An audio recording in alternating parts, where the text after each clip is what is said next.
you're looking to do that deal with Argentina, the bail swap. So, Respecting beef? Are we expecting a beef deal? I assume you're talking about beef, yeah. To get beef prices down. The only price we have that's high is beef, and we'll get that down. And one of the things we're thinking about doing is beef from Argentina. No, but my question is, what do you have to say to U.S. farmers who feel that the deal is benefiting Argentina more than it is them, as they are Argentina's fighting for its life, young lady. You don't know anything about it. They're fighting for their life. Nothing's benefiting Argentina. They're fighting for their life. You understand what that means? They have no money. They have no anything. They're fighting so hard to survive. If I can help them survive in a free world, I happen to like the president of Argentina. I think he's trying to do the best he can, but don't make it sound like they're doing great. They are dying. All right? They're dying. What do you mean by a beef deal, sir? We would buy some beef from Argentina. If we do that, that will bring our beef prices down. Okay, so I have a lot of thoughts about that. We're going to get to the beef. We're going to get to the farmers. I want to talk about the casual misogyny there. You don't talk about it like you know what's going on, young lady. Oh yeah, Donald Trump has an encyclopedic knowledge of the current economic status of Argentina. No, it's not about that at all. He got to the real point. I happen to like the leader of Argentina. And that's it. That's what this is about. This is the Donald Trump, of South America. He likes him. And you know what he can do when he likes him? He can hand over 40 billion of our dollars. $40 billion, $117 for every man, woman, and child in America. If you're a family of 4, you're handing over almost $500 because he likes Milei. He likes him. It's your money. That's how much he likes him. It doesn't go to you. No, we can't afford any of that stuff, okay? It goes to them. And by the way, so what Donald Trump has asked a very serious question there. So how is that America first? Like American farmers are struggling because of your dumbass tariffs.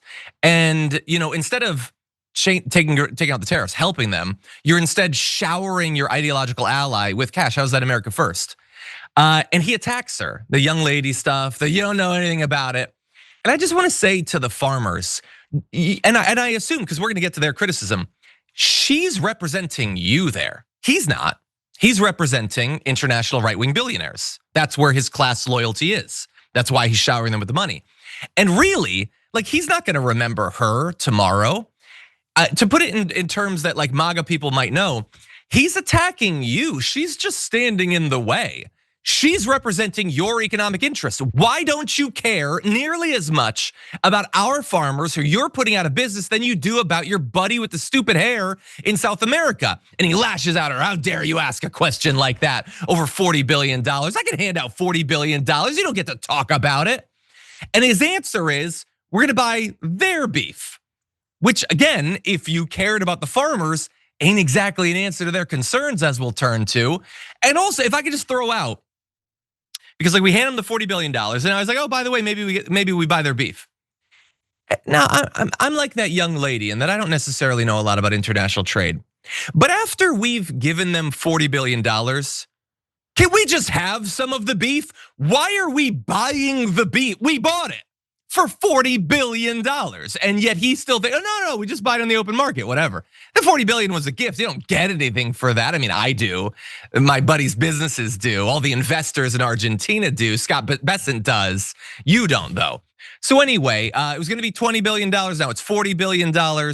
And here is a statement from Farm Action, okay? They said, President Trump's plan to buy beef from Argentina is a betrayal of the American rancher.